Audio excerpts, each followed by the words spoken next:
রোদ্দুর বসে বসে ফোনে গেম খেলছে, আর আশ্বিন বই হাতে নিয়ে অন্য ধ্যানে মশগুল।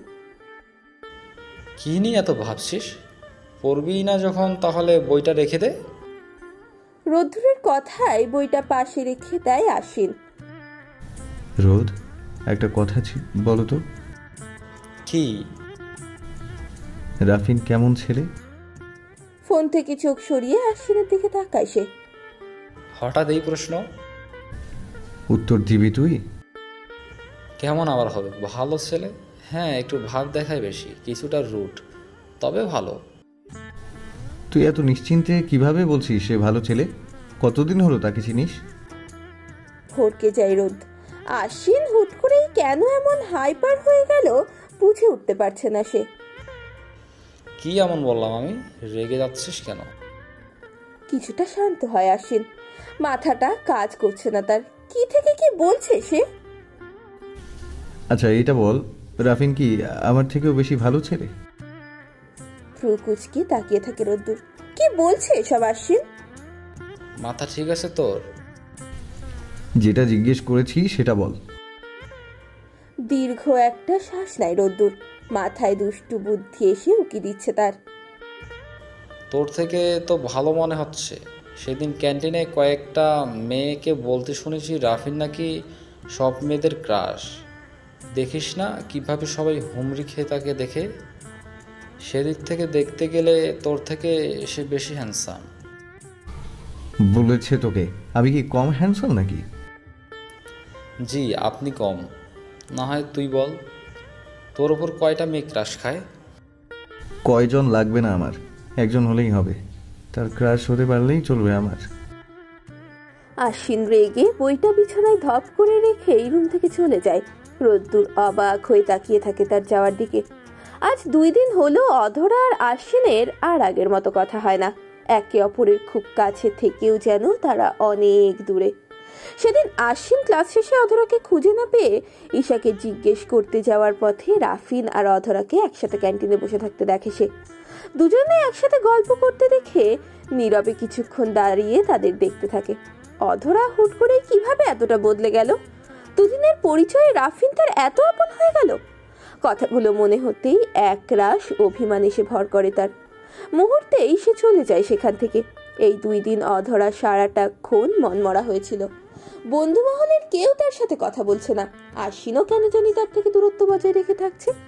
সে চেয়েছিল আগের মতো আশ্বিনের সাথে কথা বলতে, কিন্তু আশ্বিন তাকে যথাসম্ভব ইগনোর করছে। সবার এমন আচরণ তাকে ভেতর ভেতর ভেঙে দিচ্ছে।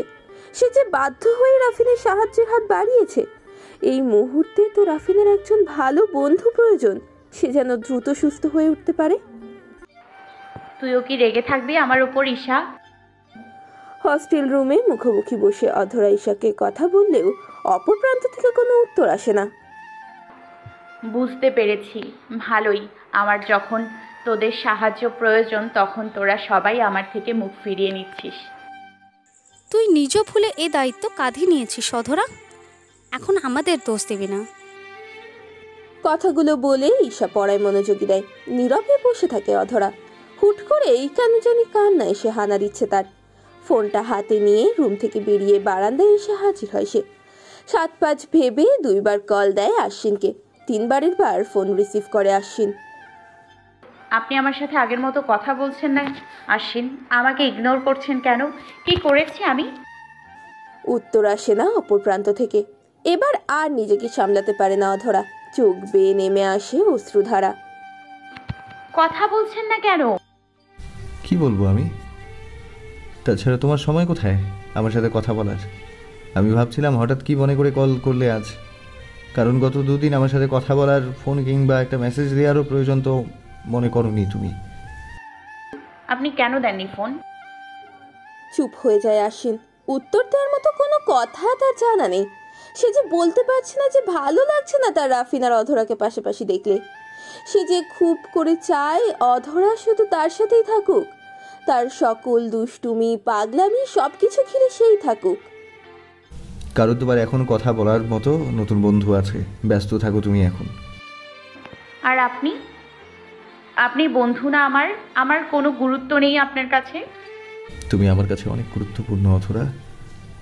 তুমি কেন বুঝতে চাইছো না? রাফিন ছেলে হিসেবে সুবিধার না। তুমি দেখোনি সে কিভাবে সেদিন তোমার সব বন্ধুদের, আমাকে, রোদকে সবার সামনে অপমান করেছে। রাফিন ভাই ইচ্ছে করে এমনটা করেনি। উনি আসলে... কথাটা বলতে গিয়েও থেমে যায় সে। হাসান স্যার নিষেধ করেছিলেন রাফিনের ক্লাসের কাউকে ব্যাপারটা না জানাতে। দ্বিধায় পড়ে যায় সে। আশ্বিন যে তাকে ভুল বুঝে যাচ্ছে, এই মানুষটার অনুপস্থিতি তার সহ্য হয় না। 2 দিন অনেক চেষ্টা করেও তাদের যোগাযোগ সম্ভব হয়নি। তুমি এখনো তার পক্ষে কথা বলবে অথরা? উনি এমনটা ইচ্ছে করে করেননি। আপনি আমার কথা বিশ্বাস করুন, আমি বলছি তো উনি... কথাটা শেষ করার আগেই অধরার ফোনে কল আসতে থাকে। থেমে যায় অধরা।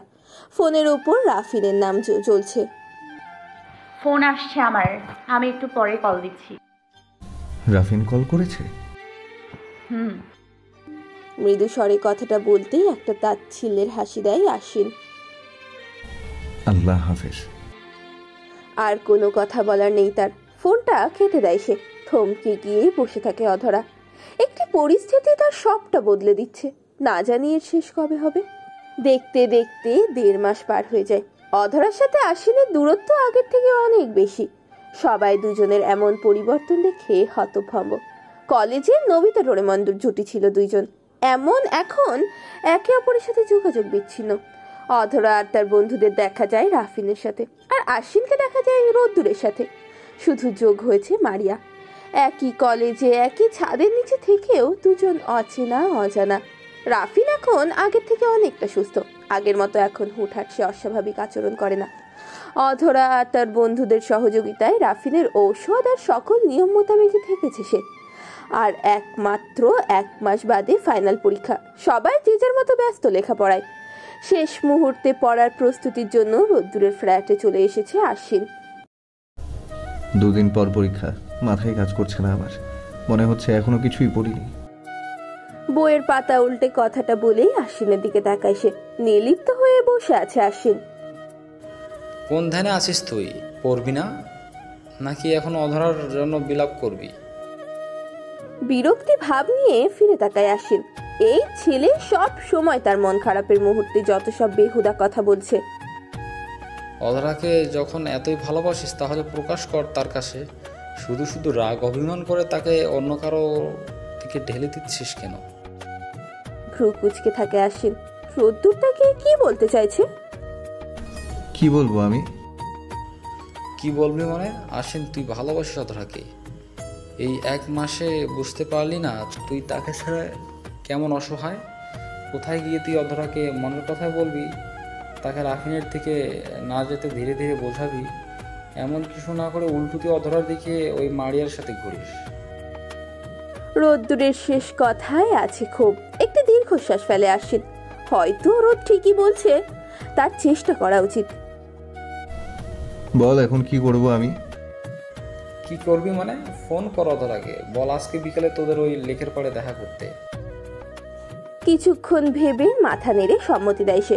বিকেলে একটি আকাশি শাড়ি পরে অধরা তৈরি হয়ে আছে লেকের ধারে যাওয়ার জন্য। তার এখনো বিশ্বাস হচ্ছে না আশ্বিন তাকে দেখা করতে যেতে বলেছে ঠিক আগের মতোই। মনে মনে অনেক খুশি সে।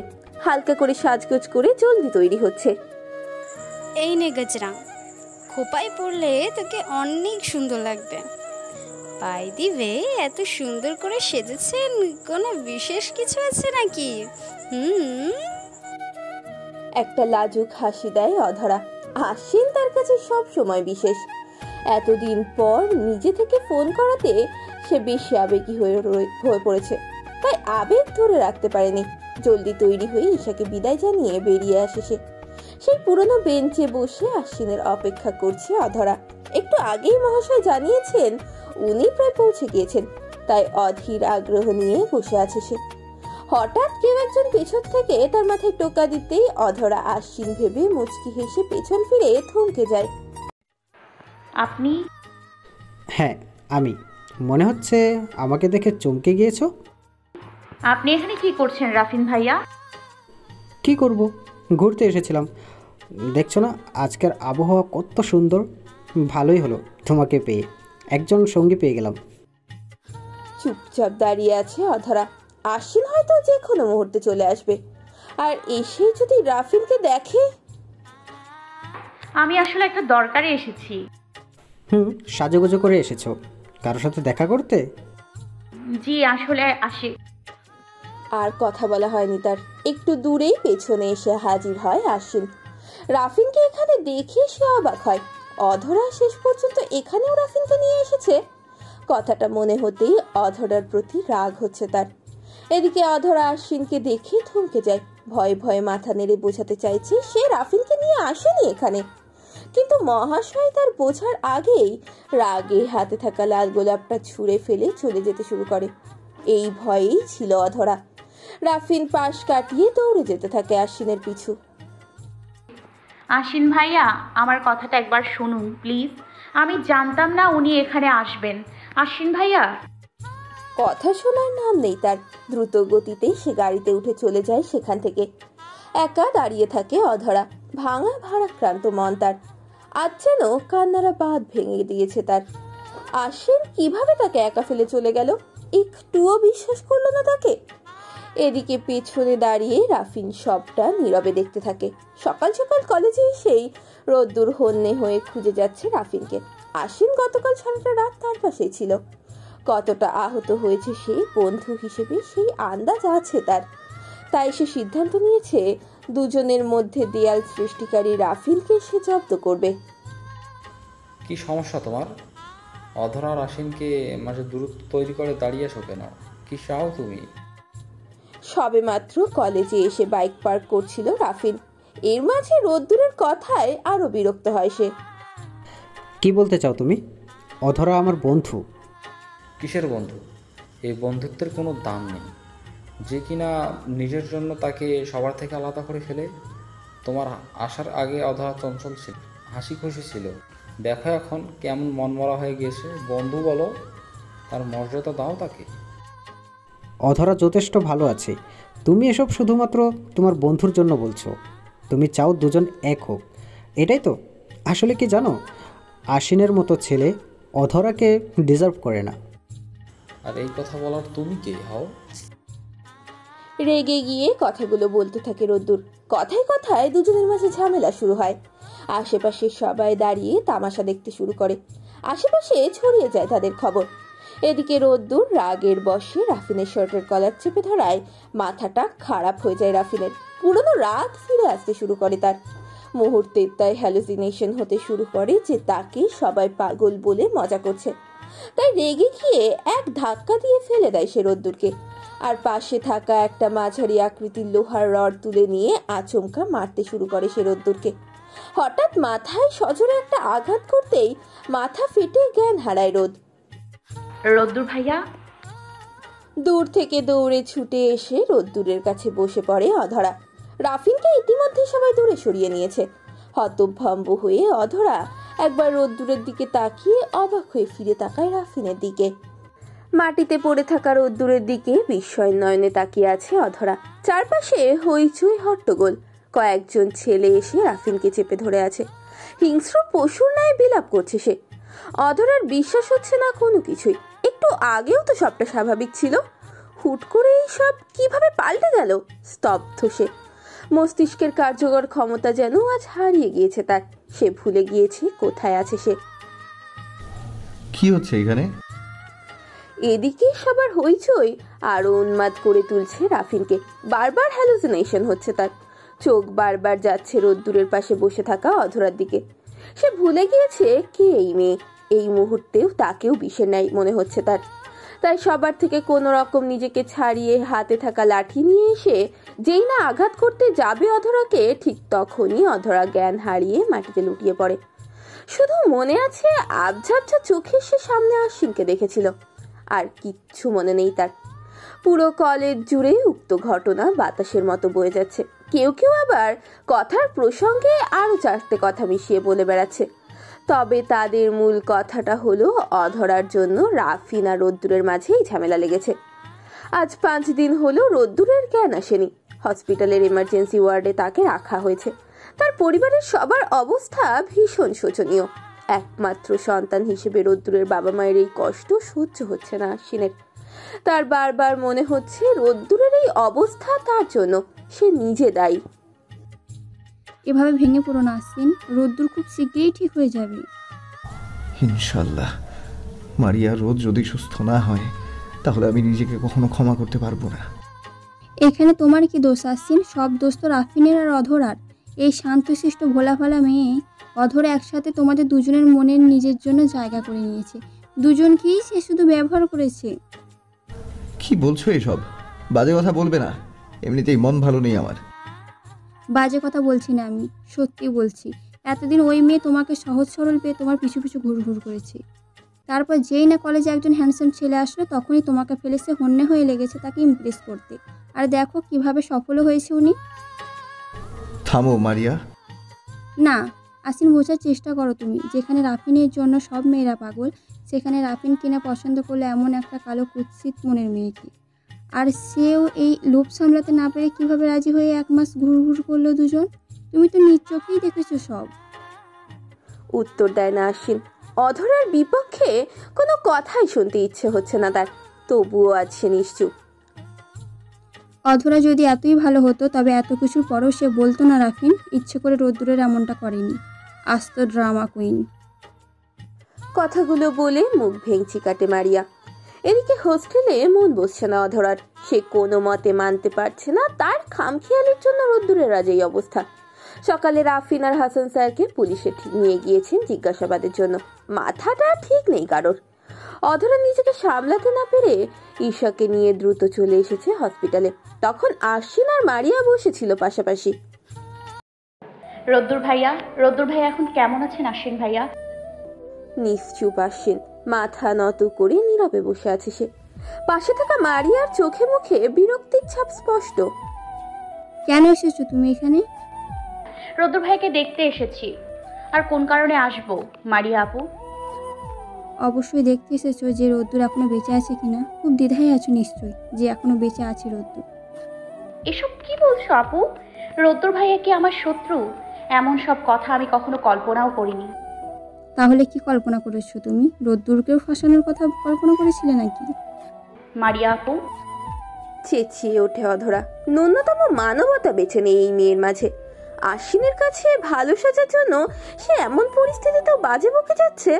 মারিয়ার সাথে কথা বলে কোনো লাভ হবে না, তাই অধরা ধীরে ধীরে এগিয়ে গিয়ে আশ্বিনের সামনে হাঁটু গেড়ে বসে পড়ে। মুখ তুলে তাকায় আশ্বিন। অধরার চোখে অনুশোচনা, কষ্টের ছাপ। আপনি ভেঙে পড়বেন না আশ্বিন ভাইয়া। রোদ্দুর ভাইয়া সুস্থ হয়ে উঠবেন ইনশাল্লাহ। জবাব না দিয়ে অধরার মুখ পানে চেয়ে আছে আশ্বিন।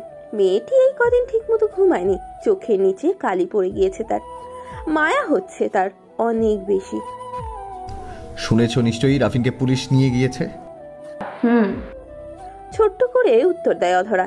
মাথা নেড়ে পরিস্থিতি বোঝার চেষ্টা করে আশ্বিন। তার কাজের শাস্তি পাচ্ছে সে, আর রোদ্দুরে যদি কিছু হয়ে যায় তাকে আমি একদম ছাড়বো না। রাফিন ভাইয়া অসুস্থ আশ্বিন ভাইয়া, ওনার এখন চিকিৎসার প্রয়োজন।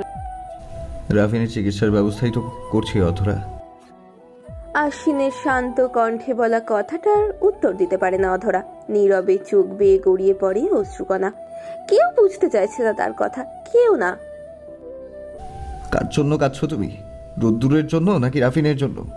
তুমি কি চাও না রাফিনের শাস্তি হোক? রোদ্দুরের অবস্থা দেখেও তোমার মনে হচ্ছে না রাফিন শাস্তি পাওয়ার যোগ্য? উত্তর দেয় না সে। তার যে আর কিছুই বলার নেই। দূরে দাঁড়িয়ে মাথা নিচু করে আছে ঈশা।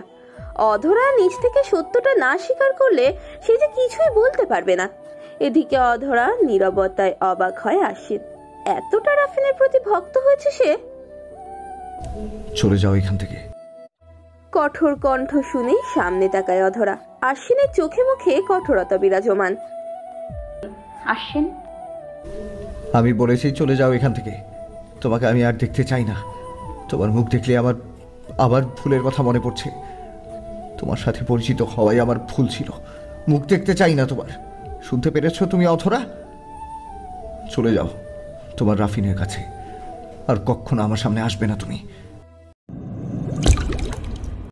হ্যালো গাইস, ভিডিওটি ভালো লাগলে একটু লাইক করে দিও আর অবশ্যই কমেন্ট করে জানাও ভিডিওটি তোমাদের কেমন লেগেছে। আর ভিডিওটির পরবর্তী পার্ট খুব তাড়াতাড়ি আসবে, তো যারা এখনও চ্যানেলটিকে সাবস্ক্রাইব করোনি প্লিজ পরবর্তী পার্টগুলো দেখার জন্য চ্যানেলটিকে সাবস্ক্রাইব করে পাশে থাকা বেল আইকনটি প্রেস করে দিও। ধন্যবাদ সবাইকে, আমাদের সাথেই থেকো।